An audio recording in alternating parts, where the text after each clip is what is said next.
Во рамки на планот за чист воздух, ние прифативме иницијативата на професорите од Земјоделскиот факултет да ја поддржиме нивната идеја за проектот Зелен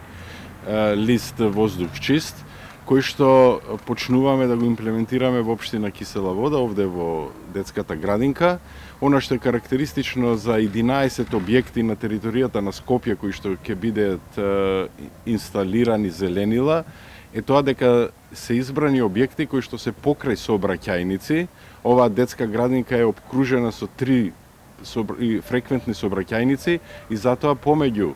детскиот джагор и играта на тревата и сообраќајниците ќе поставиме зелен зид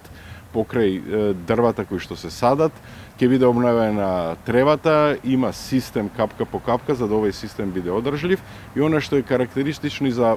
можеби за прв пат се сади, тоа е дека ќе бидат засадени дрва плодородни, како што се бадем, денеска садевме бадем, лешници и дуњи, за да може и децата и да учат, а не само да